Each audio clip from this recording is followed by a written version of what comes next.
네, 어느덧 서울에서도 이제 길거리 지나다니시면 곳곳에서 벚꽃을 보실 수가 있습니다. 이 말은 시장에서는 곧 1분기가 끝났다는 뜻이죠. 4월이 왔다는 뜻이고요. 이제 1분기 실적도 정리를 해보고 이제는 2분기에 대해서 준비를 해야 할 시간이라는 뜻인데요. 오늘 오기석의 오픈소스에서 1분기 시장에 대한 리뷰와 함께 2분기 그리고 4월장 주목할 만한 섹터 전략까지 정리해 보도록 하겠습니다. 크래프트 테크놀로지스 오기석 법인장 화상으로 연결되어 있습니다. 법인장님 안녕하세요. 네, 안녕하세요. 크래프트의 오기석입니다. 네, 안녕하십니까. 1분기 리뷰를 간단히 좀 해보자면 전 이 얘기가 생각납니다. 그냥 다이나믹했다. 1월과 2월, 3월 내내 뭔가 다 색깔이 달랐고요. 계속 상승과 하락, 상승과 하락을 반복하면서 불안감도 있었지만 기대감도 있었던 1분기였다고 말씀드릴 수가 있겠는데 최근에는 또 신조어가 생겼더라고요. 뭐 뱅크데믹이라는 그런 얘기가 SVB 사태에 이어서 최근 들어서 이제 도이체방크 얘기까지 나오면서 좀 불안 요소를 계속 만들고 있습니다. 이런 불안감에 대해서 먼저 좀 얘기를 해볼게요. 2분기에도 이 은행 불안 계속 지속될 거라고 보시나요? 어떻게 보십니까? 2분기에도 이제 뱅크데믹이라는 이제 말씀을 주셨는데, 2분기에도 뱅크데믹이 여전히 현재 시점에서 완전히 해결되었다라고 보기는 어렵기 때문에 2분기에도 여지는 좀 남아있지 않을까라는 생각을 먼저는 하고 있고요. 다만 이제 저희 크래프트에서 개발한 이제 금융시장 위험 관련 예측 지표인 이제 AI 리스크 인디케이터라는 모델이 있는데, 이 인공지능 모델을 보면 현재 시장 위기가 어느 정도 좀 마무리된 게 아닌가라는 그런 시그널을 좀 내어놓고는 있거든요. 지금 여러 가지 변수들이 있지만 채권 시장의 금리가 한국도 그렇고 미국도 그렇고 상당히 하단으로 내려온 것이 지금 시장에서 나타나고 있는 스트레스 상황은 조금 넘어간 게 아닌가라는 그런 생각이 좀 들고 있는데, 그 뱅크데믹이 시작은 실리콘밸리 은행이었지만 그다음 전파가 크레딧 스위스 그리고 지금 도이치뱅크까지 투자자들의 입에 오르내리고 있는데, 사실 크레딧 스위스 같은 경우는 이제 거의 이제 마무리가 되었다라고 봐도 과언이 아니고요. 사실 그 중간에 미국에서 그 지방은행 중 하나 전염이 되었던 퍼스트 리퍼블릭 같은 경우도 이번에 인수가 어느 정도 마무리되어 가면서 지금 뱅크데믹에서 번져나가는 그런 이제 불길 자체는 좀 잡았다라고 이제 생각은 들고 있고, 도이치뱅크 같은 경우도 지난주 금요일부터 지금 이슈가 되고 있는데, 도이치뱅크 이제 CDS 이제 부도 확률에 대한 이제 수합 가격 같은 경우가 한 500 베이시스 포인트 5% 가까이 좀 올랐거든요. 다만 지금 도이치뱅크 같은 경우는 이제 지난 5년 동안 재무 상황을 개선하기 위해서 상당히 이제 잘 노력했던 케이스여서 크레딧 스위스와 같은 연장선상에서는 좀 보기 힘든 게 아닌가라는 이야기를 좀 먼저 좀 드리고 싶습니다. 앞서 말씀드렸던 저희 시장 위험 예측 모델인 AI 리스크 인디케이터 같은 경우는 지금 실리콘밸리 은행 사태가 발생하기 2주 전부터 시장의 위험도를 상향 조정하고 있었고요.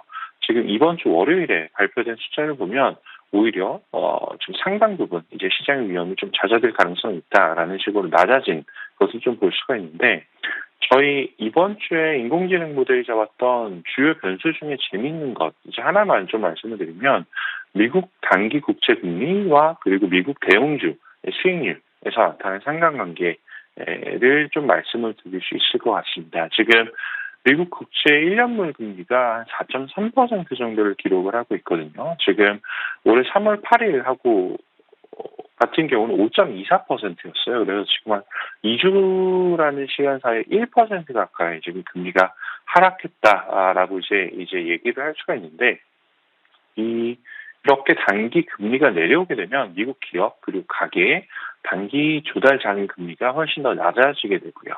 그렇게 낮아진 조달 비용은 조금 더 용이한 자금 조달이라든지 아니면 이자 비용을 낮추는 그런 효과를 가져오기 때문에 기업들의 가처분 소득 혹은 실적에도 긍정적인 효과를 줄 수 있다라는 걸 이제 말씀드리고 싶고, 참고로 또 재밌는 게 2020년도 코로나 급락장이 있었거든요. 이제 그때도 보면 그 이후 주식시장 반등장이 시작되는 첫 단추 중에 하나가 단기 국채 금리 하락이었습니다. 그래서 지금 시장 국면과 좀 유사성이 발견된다라고 이제 생각을 해보면, 지금 올해 2분기 같은 경우는 여전히 불확실성이 좀 남아있을 수 있지만 금리 인하가 지속된다라고 보면 좀 어려운 상황에서 한 줄기 희망은 남아있지 않나라는 생각을 해봅니다.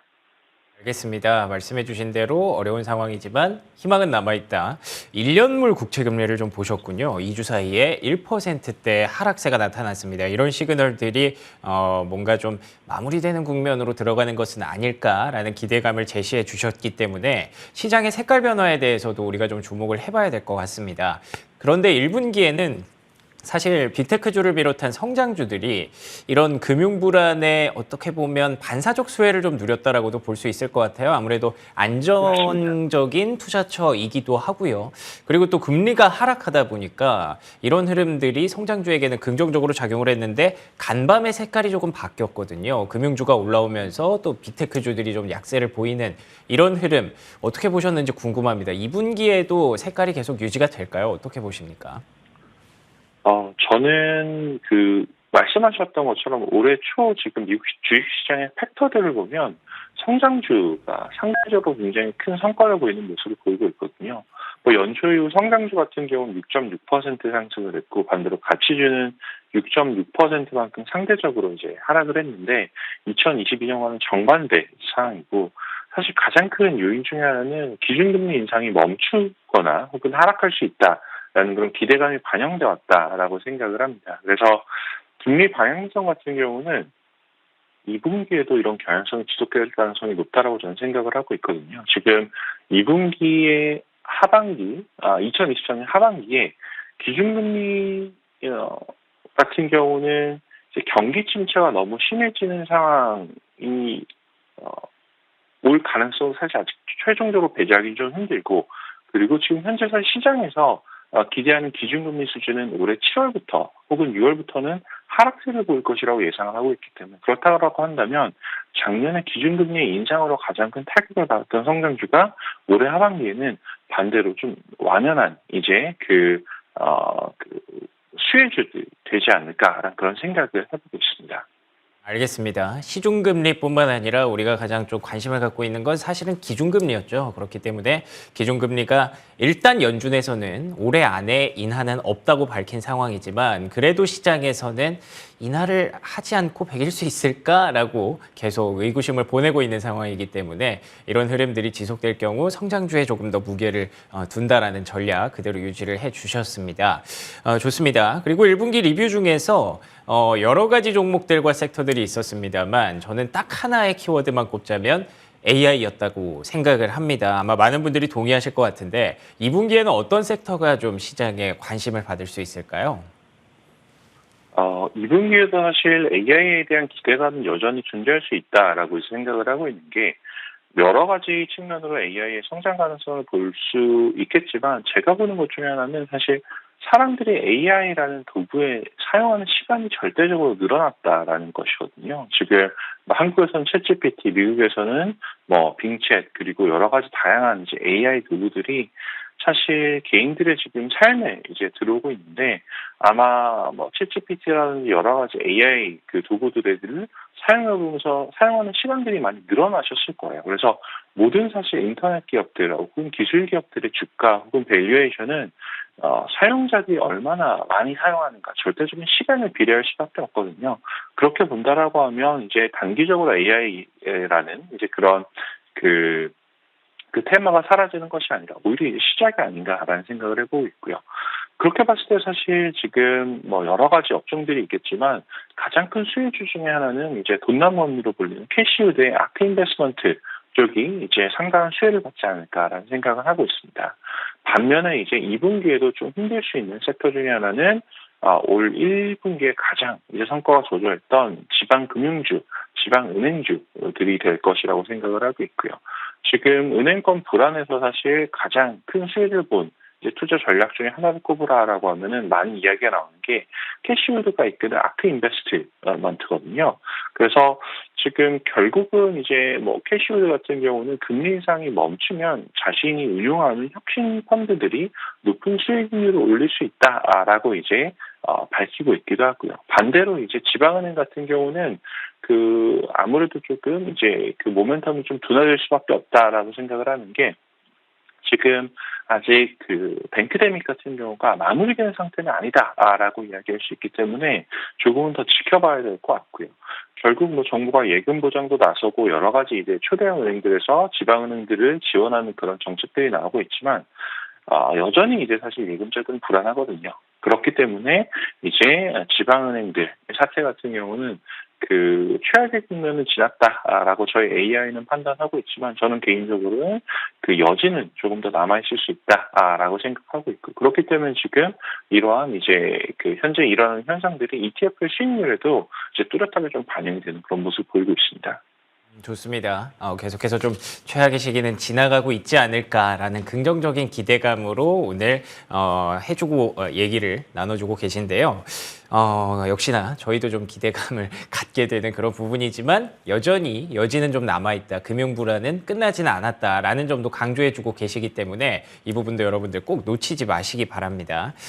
자, 그러면 4월 시장 전략 한번 알아보도록 하겠습니다. 이제 3월이 한 주도 채 남지 않았기 때문에 4월에 대한 전략 어떻게 가져가야 될지 좀 궁금합니다.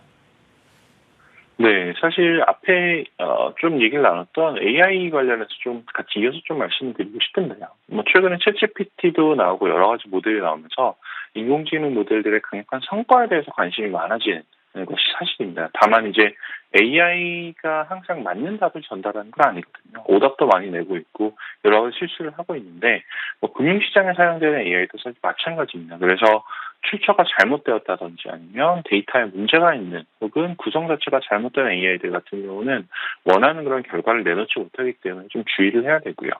여러 가지 AI 기반의 ETF들이 있지만 혹은 AI가 운영하는 ETF들이 있지만 모델에 따라서 전혀 다른 결과를 나타내고 있거든요. 뭐 AIEQ, 미국에 상장된 첫 번째 AI ETF 같은 경우는 성과가 굉장히 좋았고요. AMON 같은 경우는 지난 6개월 기준으로 15% 이상 이제 성과를 보이기도 하고 있는데, 뭐 AMON 같은 경우를 예를 들어서 지금 이 ETF가 3월에 어떤 포지션을 가져갔냐라는 걸 보면 크게 보면 두 가지 테마였어요. 첫 번째는 이제 미국의 견조한 소비에 이제 베팅을 하는 소비주 테마. 특히 이제 가장 많은 비중을 담은 게 로위라는 LOWE라는 종목을 담았는데 그 종목 같은 경우는 이제 베이비 버펫이라고 불리는 빌 에크만도 지금 이제 가장 크게 담고 있는 그런 포트를 지금 AMOM에서 똑같이 좀 담고 있고요. 또 다른 하나는 리오프닝 테마 관련해서 이제 부킹닷컴 혹은 부킹홀딩스를 지금 이제 투자하는 것도 한번 참고해 볼 만할 것 같고요.